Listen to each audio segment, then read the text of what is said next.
Este vídeo é oferecido pelo canal Big Omnibus. Veja as histórias dos nossos heróis contadas de forma cronológica. Homem-Aranha, Super-Homem, entre outros. Confere lá e dá uma força. O link está na descrição. E aí, meus nobres espectadores do canal Central HQs, bem-vindos a mais um vídeo do quadro Notícias da Semana. Eu separei 3 temas aí que movimentaram a internet, né? E eu gostaria de dar aí os meus 2 centavos sobre esses temas. A primeira notícia é o cancelamento do Frank Miller. Sim, meus amigos, Frank Miller foi cancelado. Algo que não é muito difícil nos dias de hoje, não é mesmo? Frank Miller, para quem não sabe, é um dos maiores autores de quadrinhos de todos os tempos, né? Criador de Cavaleiro das Trevas, Batman Ano 1, Demolidor. Não que ele criou o Demolidor, né? Mas o run principal já escrito do personagem foi o Frank Miller que fez, Sin City, 300, Martha Washington, entre várias outras publicações aí, ainda que o Frank Miller já não venha produzindo coisas com qualidade nos últimos tempos. O que rolou? Vamos lá. Teve um evento lá no Reino Unido e o Frank Miller foi convidado para esse evento, obviamente como uma das principais, se não a principal atração. E aí uma artista muçulmana simplesmente se revolta ao saber que o Frank Miller estaria nesse evento. É ela, Zanaib Akhtar. E ela justifica toda essa revolta por conta de um quadrinho que o Frank Miller lançou logo após o 11 de setembro, quando as Torres Gêmeas foram atingidas por aviões, né, que foi um ataque terrorista que aconteceu nos Estados Unidos, e o Frank Miller, revoltado com tudo que tinha acontecido, ele lança o quadrinho Holy Terror, que inclusive saiu aqui no Brasil, né, pela editora Devir, no mesmo formato de 300. É uma publicação que tem um trabalho de desenho sensacional. A narrativa do Frank Miller está espetacular. O problema é com relação aos roteiros, né? Aí, meus amigos, o Frank Miller acabou pegando um tanto pesado, ele fez generalizações, né, no sentido de tratar todo muçulmano como um terrorista, ou pelo menos como um potencial terrorista, e a HQ foi muito criticada na época. Hoje o Frank Miller ele tem um outro posicionamento, mas na época o Frank Miller, assim como ela está revoltada agora, o Frank Miller estava revoltado lá atrás, porque vidas, milhares de vidas foram perdidas. Ele morava ali em Nova York, ele falou que sentia o cheiro de carne humana queimando, né? Muitas pessoas morreram queimadas lá no World Trade Center ou pularam do prédio, enfim. Então, o Frank Miller, ele produziu o quadrinho Holy Terror no calor do momento, né? O que não quer dizer que seja um quadrinho que temos que aplaudir, que temos que concordar com ele, mas foi uma obra que recebeu já as críticas, ficou no passado, e o Frank Miller claramente já mudou o seu posicionamento. Aí, né, 20 e tantos anos depois, ou nem isso, 20 anos mais ou menos depois, surge uma quadrinista querendo cancelar o Frank Miller. Pelo amor de Deus, né? Esse anacronismo, ele enche o saco. A gente já viu, né, essa babaquice de você ir atrás de Twitter, de postagens de, sei lá, 10, 15, 20 anos atrás, que não corresponde ao que a pessoa é hoje. E aí você vai trazer aquilo lá para cancelar na atualidade? É muita pataquada. Se essa artista se sente tão incomodada assim, simplesmente não vá no evento, boicote o evento. Agora, querer cancelar um colega por algo que ele fez no passado e que também, vamos ser sinceros, não levou muçulmanos à morte. O Frank Miller estava com sangue quente quando escreveu aquilo, o que não quer dizer que seja correto, mas eu estou explicando o contexto do que aconteceu. Felizmente, o Frank Miller recebeu apoio de diversos artistas, né? E vamos torcer que o evento simplesmente mantenha ele lá, né? Não corte ele por conta de uma reclamação totalmente anacrônica. Agora vamos à segunda notícia, que está relacionada a um movimento que promete mudar e consideravelmente a indústria dos quadrinhos. Não é exatamente algo que surgiu agora, já de um tempo para cá, nós vemos diversos quadrinistas renomados lançando materiais autorais, independentes, buscando ter a propriedade das suas próprias criações, ao contrário do que ocorre quando esses mesmos mesmos autores trabalham para a Marvel e para a DC Comics. Foi anunciado, galera, a saída, por exemplo, de James Tynion IV, que ganhou o prêmio Eisner de melhor escritor agora em 2021, e também do Nick Spencer. Um escrevia para a DC Comics e o outro para a Marvel, né? O Nick Spencer estava há um bom tempo aí escrevendo o título do Homem-Aranha. E eles vão migrar para a plataforma Substack, que basicamente dá uma liberdade maior para os artistas produzirem os seus quadrinhos e de uma forma mais rápida, acessível, até mesmo online. Você não vai ter um limitador no número de páginas. Uma single issue tem que ter 24, o formato tem que ser esse. Você lá vai escolher a melhor forma de trabalhar com o seu próprio quadrinho. Esse movimento, como eu mencionei, não é exatamente algo novo, né? Você já tem as publicações autorais pela Image Comics, né? Na verdade, esse movimento começou justamente com a Image, lá na sua fundação, com Todd McFarlane, Rob Liefeld, Jim Lee, Mark Silvestri, enfim. Depois, outros autores começaram a montar pequenas editoras para produzir os seus próprios quadrinhos, mas aí eles não tinham aquela mentalidade de utilizar outras mídias para ganhar dinheiro, que é o caso das adaptações cinematográficas. Recentemente nós temos a editora AWA, que está saindo aqui no Brasil as suas publicações pela Script, pela Panini, vai sair pela Hyperion Comics, do Levi Trindade, onde os autores eles estão produzindo materiais justamente para ganharem adaptações para o cinema.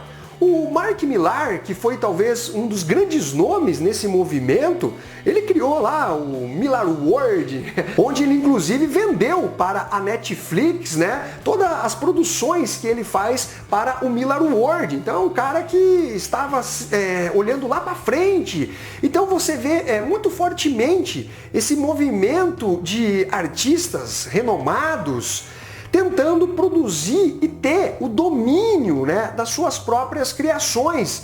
E quem sai perdendo com essa? A Marvel e a DC. Claramente, elas vão servir apenas como uma espécie de vitrine para os quadrinistas ganharem um certo nome, né, uma projeção. E aí eles saem, vão para uma editora onde eles têm o controle, né, sobre a sua própria criação. E simplesmente a Marvel e a DC vão ficando cada vez com roteiristas de menor qualidade. Você acha que você vai colocar todo o seu potencial numa criação da Marvel, da DC, onde você não vai ter direito a um centavo sequer? É óbvio que não. Você vai colocar todo o seu potencial em materiais que serão da sua própria criação, onde você vai ser o dono. Então a Marvel e a DC, elas precisam repensar essa forma aí de lidar com os criadores que vem passando pela editora. Saiu uma notícia, inclusive recente, de quanto a Marvel pagava, né, para os criadores de produções que foram adaptadas para o cinema. E o valor é vergonhoso. A Marvel tem faturado bilhões e paga, se eu não me engano, $5 mil, $2 mil, $3 mil. É vexatório. Então, com isso, o criador ele pensa, peraí, olha só, eu produzi algo que está sendo relevante para Marvel Studios, eles estão faturando um absurdo e eles estão me dando isso aqui? Só isso? Aí ele pensa, o óbvio, é melhor eu produzir algo próprio para mim, onde eu tenho o controle, né? Eu tenho os direitos, eu sou o dono da parada, do que simplesmente fazer algo para Marvel e para DC Comics. Né? O máximo que esses caras vão querer produzir em termos de qualidade é algo ok, legal, para eles ganharem uma certa projeção. Eles não vão dar mais tudo de si. E aí, meus amigos, é um dos motivos que vem explicando aí essa baixa qualidade, né, em termos de histórias, tanto no universo Marvel como no universo DC. Cada vez você está peneirando mais as publicações. Muitas seguem num padrão ok, legalzinho, Sinceramente, você se contenta ainda com essas publicações legaisinhas? Não, né? Você quer algo realmente empolgante, que tenha um diferencial e não mais do mesmo. E aí, dá para contar nos dedos realmente algo que vem se sobressaindo. Então, galera, eu diria que a Marvel e a DC, elas precisam repensar urgentemente a forma de remuneração dos seus, entre aspas, colaboradores, né? Que são pessoas que realmente fazem com que a criatividade brote dentro dessas editoras, criando grandes sagas, grandes arcos de histórias. Eu realmente acho que cada vez mais Marvel e DC vão perder força dentro do mercado de quadrinhos lá nos Estados Unidos. Para finalizar, vamos na notícia mais quente, a mais polêmica, que movimentou a internet, gerando discussões mais acaloradas. Saiu um quadrinho que foi em Batman Urban Legends número 6, que é escrita por Megan Fitzmartin e artes de Belen Ortega. E foi revelado que Robin Tim Drake é bissexual. Será mesmo? Será que tem coerência? Ou simplesmente é aquele coelhinho que tiraram da cartola simplesmente do nada? Bom, mas antes de eu entrar no mérito e discutir especificamente a bissexualidade do Tim Drake, eu quero contextualizar um pouco as coisas, porque eu sei que, eventualmente, quando eu lanço um vídeo mais polêmico, chegam aquelas pessoas que não acompanham o canal Central HQs e vêm justamente só quando tem um tema mais polêmico que eu acabo abordando aqui no canal. Então ele não sabe o que eu penso com relação a outros temas e eu aqui vou trazer uma palhinha de algo que eu já venho criticando há um bom tempo. Então não se trata simplesmente de pauta progressista. Ah, o Fernando só aborda e critica pautas progressistas. Será mesmo? Bom, por exemplo, há mais de anos eu venho criticando aquele retcon sem vergonha e desnecessário que fizeram com relação à paternidade do Tony Stark. Agora, para quem não sabe, ele é filho de pais adotivos. O Howard Stark, que era desenhado como simplesmente um Tony Stark mais velho, agora ele é simplesmente o pai adotivo. Tem nada a ver com uma questão progressista, não é mesmo? E eu venho criticando, porque foi um retcon totalmente vazio, superficial, uma mudança que não agrega nada ao personagem, e eu venho batendo nesse retcon há anos, ok? Vamos dar um outro exemplo, né? O Superman do Bendis. Não tem nada ali relacionado a uma pauta progressista ou qualquer coisa nesse sentido. E eu venho batendo no Superman do Bendis também já há um bom tempo. Basta assistir, né, os vídeos aqui do canal Central HQs. Mesma coisa com relação aos Vingadores do Jason Aaron. Esqueça o lance relacionado à Mulher Hulk, tá?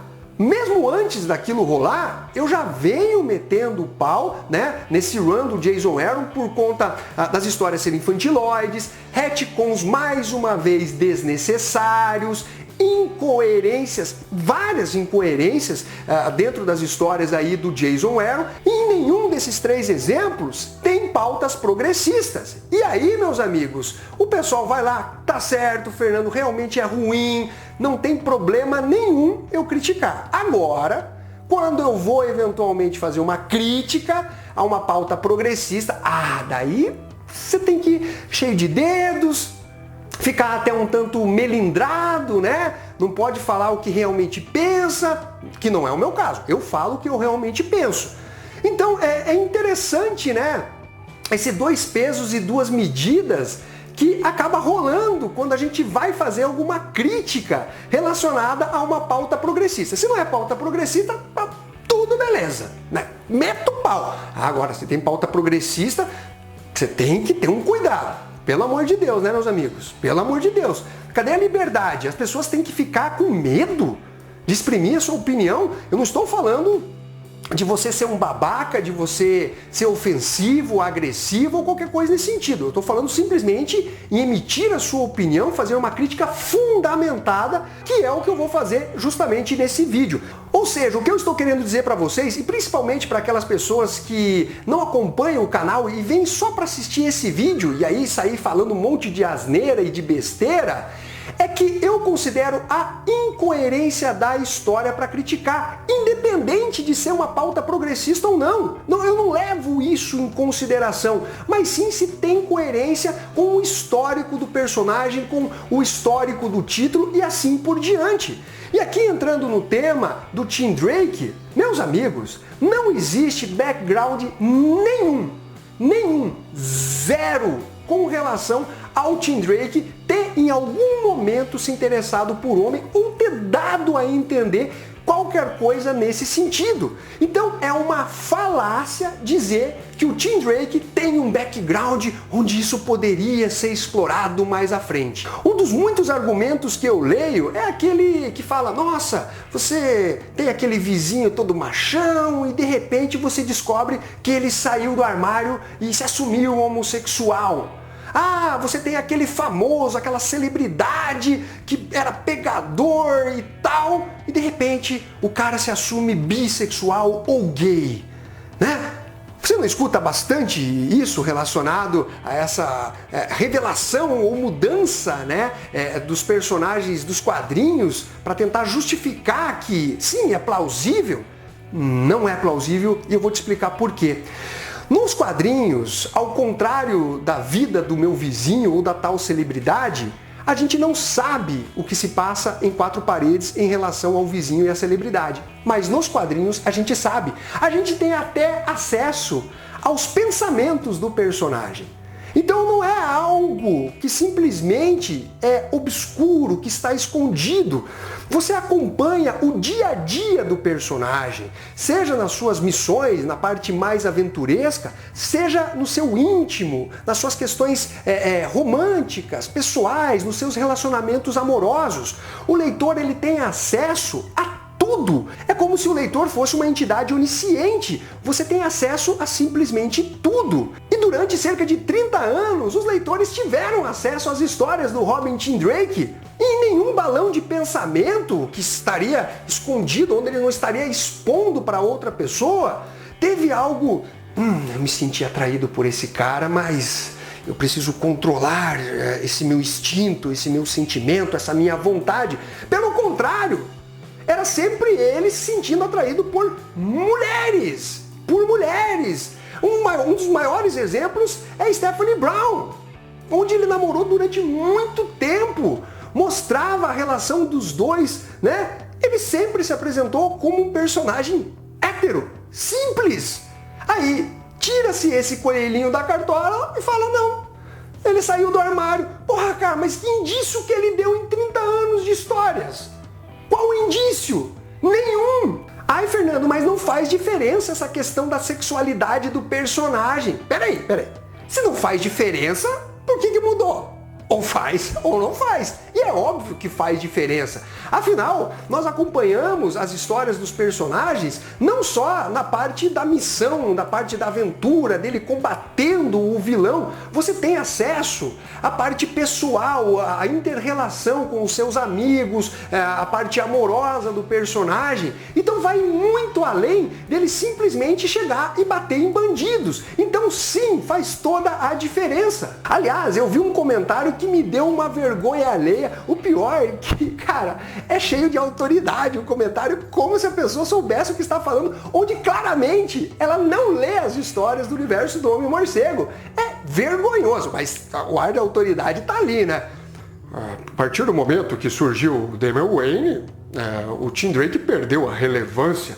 Meu amigo, você não deve ler nada do Batman, né, do universo do Homem-Morcego. A partir do momento que o Damian Wayne se tornou o Robin, e aí realmente ficou naquele lance de sidekick, o Tim Drake continuou com as suas histórias, agora como Robin Vermelho. É a mesma coisa você dizer o seguinte, depois que veio o Jason Todd, o Tim Drake, o Dick Grayson perdeu a relevância. Ele é Asa Noturna, seu burro. Ele é o Asa Noturna. O Tim Drake, ele é o Robin Vermelho. Ele, inclusive, teve mais histórias e mais participação dentro do universo do Homem-Morcego do que o Damian Wayne desde que ele surgiu. Se você pega a publicação Detective Comics, que foi escrita pelo James Tynion IV, ele faz um trabalho sensacional com o Tim Drake, faz ele voltar às raízes. É um excelente trabalho que teve resenha aqui no canal Central HQs, porque eu li. Essa é a diferença. Eu não vou aqui, eu sou uma autoridade aqui, vou falar pra você. Não sabe nem o que tá falando. E aí nós chegamos, galera, em algo que eu já mencionei, né? Inclusive naquele vídeo da Mulher Hulk, no vídeo do diálogo bizarro do Homem de Ferro com a Felícia, que é o cumprimento de uma agenda. E não importa se é incoerente, se foge do background do personagem, o lance é você trazer a tal da representatividade e foda-se! Não precisa ter coerência nenhuma! Meu, como que as pessoas conseguem apoiar isso daí e acham que isso fortalece o mercado de quadrinhos de super-heróis? Isso é uma incoerência, não interessa se é uma pauta progressista ou não, é incoerente, é simples! Você acha, e aí eu vou trazer alguns exemplos. One Piece é um mangá que você vai ter a maior quantidade de diversidade, né, por metro quadrado. O tanto que o Oda faz de representatividade nesse mangá é simplesmente sensacional e digno de aplausos. Mas você acha que o Oda, agora que está no volume 100, próximo do 100 aqui no Brasil, está no 99, ele vai falar assim, o Luffy é gay. Ponto. Luffy é gay. Aí o leitor, para aí, Oda, pera aí, você nunca deu nada a entender como que assim o personagem se revelou gay agora? Não tem nada com referência a isso. Pelo contrário, né? Dragon Ball. Não, o Akira Toriyama agora tá lá também como consultor, né, de Dragon Ball Super, não. O Goku é gay, ou bissexual. Isso não vai ocorrer nos mangás. Por quê? Porque há um respeito, uma coesão, uma coerência dentro da história. Não se tira coelho da cartola. E quando se tira, obviamente, vai ser criticado. Então você não vai ver o Luffy simplesmente se tornando homossexual. Você não vai ver o Goku falando que é bi. É esse que é o ponto. As histórias de super-heróis, elas precisam ter coerência. Quando você aplaude esse tipo de erro, esse tipo de incoerência, você está simplesmente sendo um exemplo, né, do porquê que os quadrinhos eles tendem a cada vez vender menos do que os mangás. Porque lá você não tem esse tipo de mágica, de coelho tirado da cartola. E é interessante notar o malabarismo que se faz para tentar justificar a mudança. É, assim, patético o malabarismo que se faz. Desconsidera-se 30 anos de história mostrando algo num determinado sentido, aí, porque eventualmente o personagem deu uma piscada para um colega, bateu no vilão lá, venceu e pá, ponto. Na verdade, é um indício que na verdade essa piscada, porque ele estava cantando o outro cara. Aí, olha, nós já temos agora esse fio pra gente puxar e desenvolver a bissexualidade do Tim Drake. O Wolverine, ele chegou e abraçou um colega após conseguir concluir uma missão. Pronto. Olha. Esse abraço tá estranho. Esse abraço aí eu acho que é mais tem uma cara de homoafetivo. Então, agora, vamos desenvolver o Wolverine agora como gay. O Rorschach, ele deu a mão pro Coruja e segurou e não soltava a mão do Coruja. Aí, ó. Rorschach é homossexual, cara. Você tá entendendo? Pega-se a exceção numa narrativa completamente distorcida e ignora-se todo o resto. Você tem milhares, centenas de exemplos relacionados ao Tim Drake se interessando por mulheres. Você varre tudo isso para debaixo do tapete e puxa um fiozinho lá que é totalmente questionável, uma narrativa enviesada, e aí você fala, aqui ó, através desse fiozinho eu vou mudar todo o background do personagem. Tá de sacanagem comigo? E para vocês verem como esse negócio é maluco, se a gente estender isso para outros aspectos das histórias dos personagens, até mesmo em relação aos seus poderes, a gente pode ter coisas do tipo, o Hulk lá na década de 60, quando ele pulava, era desenhado pelo Jack Kirby com um estilo meio voador, né? Era um salto estilizado, mas um salto que fazia curva. Então você pega esse gancho esquece aí 50 anos de história do personagem e simplesmente faz o Hulk do nada começar a voar. Vocês vão achar legal? O Golias Esmeralda, de repente, agora ele tem o poder do voo, porque lá atrás, e olha só, estamos falando da origem do personagem, já teria, né, algo mais abalizado pra gente justificar esse novo poder. O Hulk vai começar a voar, mas por que caralhos ele nunca voou durante esses 50 anos? Esse é o ponto que eu tô querendo demonstrar para vocês. Esqueçam essa questão da pauta ser progressista ou não. A história ela precisa ter coerência. Eu vou dar mais um exemplo para vocês. Tem um especial que saiu do Quarteto Fantástico, que a Panini republicou inclusive, que é Quarteto Fantástico 1, 2, 3 e 4, ou 4, 3, 2, 1, não me recordo mesmo, que é escrito pelo Grant Morrison. Nessa história, ele sugere, ele deixa ali nas entrelinhas de que a Sue e o Johnny Storm, os irmãos ali do Quarteto Fantástico, eles teriam um caso de incesto. É sério, ele deixou ali, né, meio... Será que esses dois acabam se pegando? Pronto, eu vou pegar esse gancho, né, do Grant Morrison e vou desenvolver agora que a Sue e o Johnny, na verdade, eles tinham um caso e esconderam isso do restante do Quarteto Fantástico. Só porque tem isso numa história, sendo que as outras centenas, milhares de histórias nunca denotaram qualquer coisa nesse sentido. Eu puxei aquele fio e agora pronto, é super coerente a Sue e o Johnny terem um caso. Não dá, né, galera? Tem que ter coerência. E veja, se a gente seguir essa lógica de pode tudo, não é preciso respeitar background de personagem, não é preciso seguir nenhuma lógica, a gente não pode afirmar que existe um personagem hétero, seja no universo Marvel, seja no universo DC. Nenhum personagem é hétero. Afinal, você pode simplesmente tirar aquele coelhinho da cartola e falar, agora o Tony Stark, que é um dos maiores pegadores da Marvel, é gay. O Demolidor, outro cara que também se relaciona com diversas mulheres, ele é bissexual. O Hulk, que tem ali também vários relacionamentos, agora ele é não binário. Então, galera, eu acho que tem que ter o mínimo de lógica. Pessoal, é preciso entender que opinião, ela não supera o fato. O fato sempre vai estar à frente da opinião. Então não adianta querer fazer malabarismo, querer fazer narrativa distorcida para encaixar ali dentro da sua agenda política. Não cola. As pessoas não vão receber isso de forma positiva.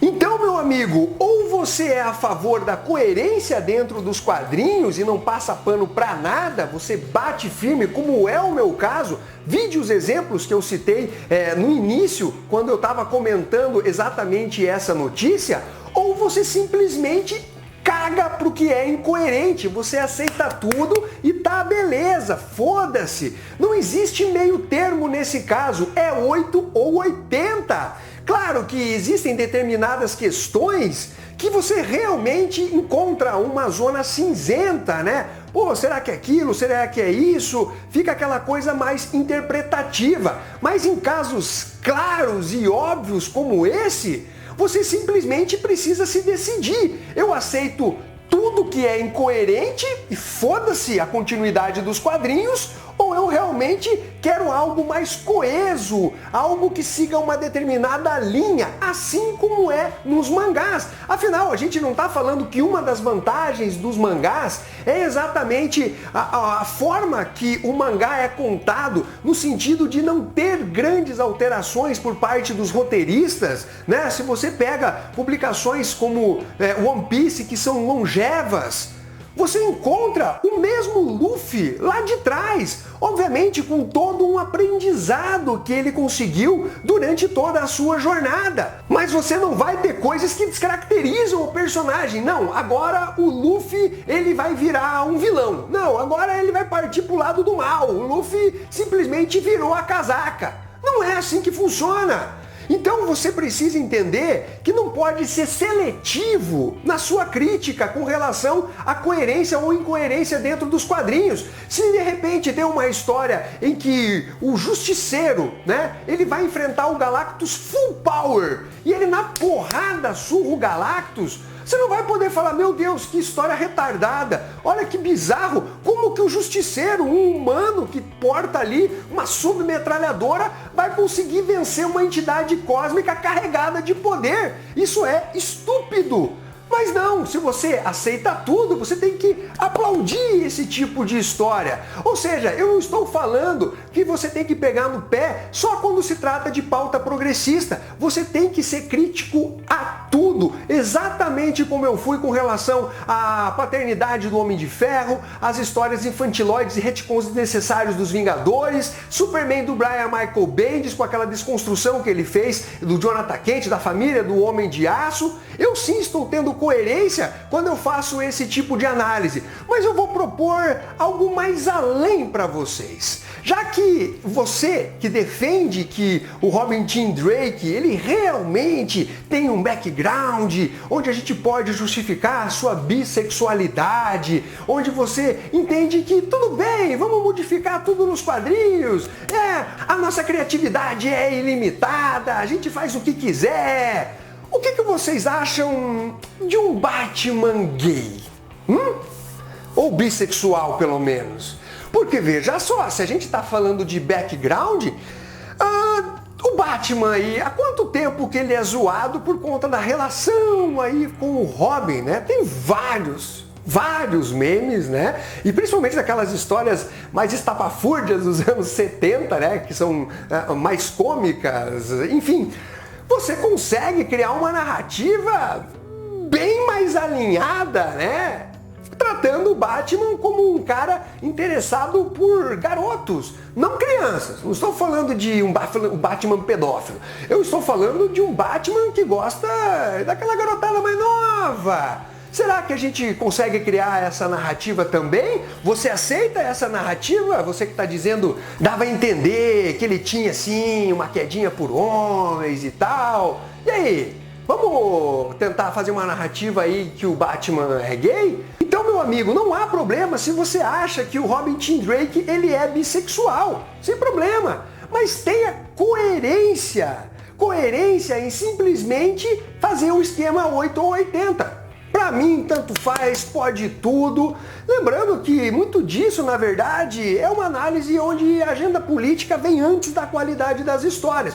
Mas ok, se é o seu pensamento, pelo menos vá com ele até o final, não seja seletivo. Quando tiver algo que te desagrada em termos de coerência dentro da história, de respeito à história dos personagens, e a história eu falo como um todo, desde dos poderes, desde do passado do personagem, das motivações, da personalidade. Então se eventualmente o Superman ele vir a se tornar um armamentista, achar que toda a população americana precisa estar com uma arma em mãos, você aplauda, mantenha essa coerência. Afinal, não é preciso respeitar a personalidade do Homem de Aço, não é preciso respeitar todo o seu histórico. Ou isso daí, não, aí nós temos que ver, né, não, mais vírgula, não, seja coerente então. Bom, galera, essa é a minha opinião com relação a essa temática aí envolvendo o Robin Tim Drake, agora estabelecido como um personagem bissexual. O que vocês acham dessa história toda? Concordam, discordam? Com respeito, deixe o seu comentário aqui nesse vídeo. Um abraço para todos vocês, não esqueça de se inscrever, deixar o seu like também. Um abraço para todos e fui!